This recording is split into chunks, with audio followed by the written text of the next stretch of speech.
2014-2019 का वो साल था जब लोकसभा का चुनाव हुआ था और नरेंद्र मोदी ने देश में धमाकेदार जीत हासिल की थी।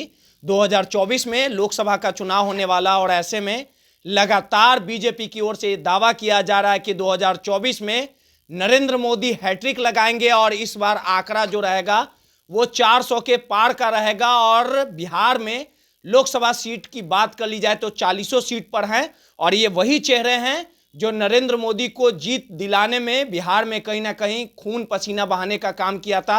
अरुण कुमार सिन्हा बीजेपी के विधायक हैं और 2014-2019 में लगातार हर एक लोकसभा सीट में क्षेत्र में घूमने का काम किया था और जिसके बाद बीजेपी को काफी बहुमत मिलने का काम हुआ था। हम उनसे बात करेंगे और समझने की कोशिश करेंगे कि 2014-2019 में जो बीजेपी ने जनता को वादा किया था वो वादा पे आखिर बीजेपी खरा उतर पाई कि नहीं। सर, 2014-2019 में आपने जी तोड़ मेहनत करने का काम किया था, हर एक क्षेत्र में घूमे थे और सीधे तौर पे कहा था जनता को कि बीजेपी को मौका दीजिए, आपके दर्द तकलीफ को दूर किया जाएगा। 2024 में ही इस बार क्या कुछ एजेंडा है? इस बार हम यहाँ तक अनुमान करते हैं कि पहले की तुलना में, और ये बड़ी खुशी की बात है, प्रशंसा की बात है और अच्छी बात है कि पहले से ज़्यादा वातावरण भारतीय जनता पार्टी और एनडीए के पक्ष में है। और इसलिए हम उम्मीद करते थे कि पिछली बार के रिकॉर्ड को हम और तोड़ते हुए आगे बढ़ेंगे। इस बार 40 के 40 आप लोग सटा बिल्कुल रहे हैं बिल्कुल बिल्कुल बिल्कुल। मुझे याद है कि जिस प्रकार से 14-19 में हमने आपका इंटरव्यू भी लिया था और आपने ये कहा भी था कि जो भी वादे रहेंगे, जो भी जनता के दुख दर्द रहेंगे उसे पूरा किया जाएगा। उस समय जो वादा किया गया था, हम क्षेत्र में घूमे लेकिन क्षेत्र में कई जनता ने हमें सीधे तौर पे कहा कि जो काला धन और जो 15 लाख खाते में आने की बात की गई थी, खाता में जो 15 लाख रुपया हर एक गरीब के खाता में आएगा, वो वादा आप लोग का पूरा नहीं हुआ। अब बताइए, तीसरा टर्म है, समझ के फिर है। ये विपक्ष भी यही कहते हैं जो आप कहते हैं कि 15 लाख। हम नहीं कहते हैं, जनता मांग रही है। मेरी बात सुन लीजिए, वो जो आप कह रहे हैं जनता ये नहीं, आज जनता को गलत तरीके से समझाया भी जा रहा है।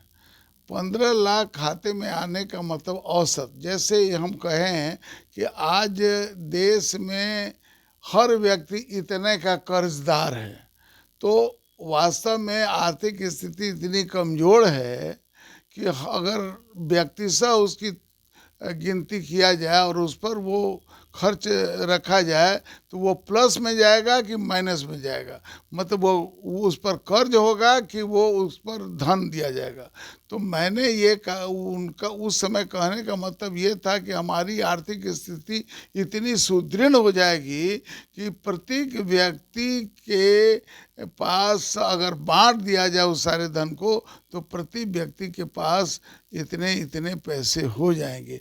उसको आपने कहा कि खाते में चला गया, खाते में बोले थे, हम काहे के लिए बोलेंगे? खाते में जाने का अर्थ ये है, खाते में फिर आपको हम बता दें, चाहे जिसने भी बोला हो, और भारतीय जनता पार्टी के कहने का अर्थ ये था कि जो आज जो व्यक्ति से इतना कर्ज के रूप में दिखाई पड़ रहा है, अगर भारत के व्यक्तियों में बांट दिया जाए तो वो ऋण के रूप में दिखाई दिया जाए, वो प्लस के रूप में आएगा।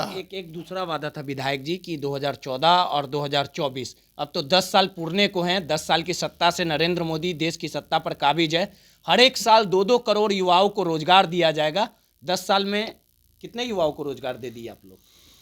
देखिए, फिर आप को कर रहे हैं रोजगार का मतलब आप उद्योग को बैठवाना, लघु छोटे मोटे उद्योग को बैठवाना भी और रोजगार दिलवाने की बात होती है। तो आप ये देख रहे हैं कि हमने कौशल योजना की ओर से इस तरह के छोटे छोटे कस्बों में, छोटे छोटे इलाकों में युवकों को इकट्ठा कर कर के और उनको ट्रेनिंग देने का काम किया।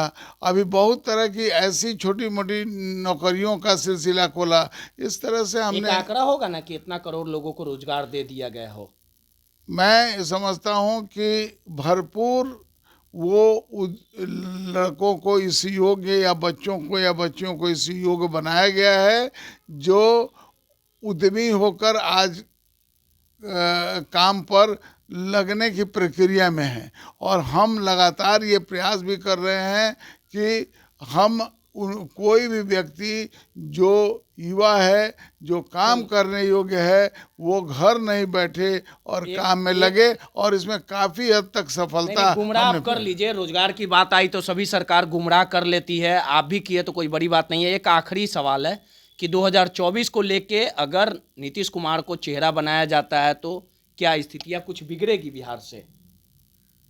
नीतीश कुमार को चेहरा किधर से? विपक्ष से। इंडिया गठबंधन से बनाया जाए, संयोजक की बात तो चल रही है, अगर पीएम चेहरा बना लिया जाए तो नीतीश कुमार जी तो आज अलग पार्टी में है और हम उनके विरोधी में बीजेपी हैं। को कुछ नुकसान पहुंचेगा? मुझे लगता है कि यहाँ पर जो हवा है, जो वातावरण है, मैंने पहले भी कहा, वो पहले से हमको बेहतर लग रही है। चलिए, सीधे तौर पे बीजेपी के विधायक थे, अरुण सिन्हा जी थे, बिहार की राजनीति को समझते भी हैं। 2014 में जब चुनाव का समय था तो यही नरेंद्र मोदी ने कहा था कि हर एक साल 2-2 करोड़ युवाओं को रोजगार दिया जाएगा। जब इसको लेके तमाम दलों से या किसी भी नेताओं से सवाल किया जाता है तो कहीं ना कहीं गुमराह करने का काम करते हैं। और 2024 में इंडिया गठबंधन और बीजेपी का आमना सामना होगा, कौन किसे परास्त करेगा ये तो आने वाला समय ही बताएगा। लेकिन सीधे तौर पे कहा जा सकता है कि इंडिया गठबंधन लगातार नरेंद्र मोदी के वजूद को ख़त्म करने के लिए प्रयासरत है, और इस बार नरेंद्र मोदी हैट्रिक लगा पाते हैं ये तो आने वाला समय ही बताएगा। रोहित, न्यूज़ नशा, पटना। और आप हमसे जुड़े रहने के लिए सब्सक्राइब करें YouTube पर, फॉलो करें Twitter पर और लाइक करें Facebook पर। और ज्यादा जानकारी के लिए आपको टाइप करना होगा सिर्फ न्यूज़ नशा।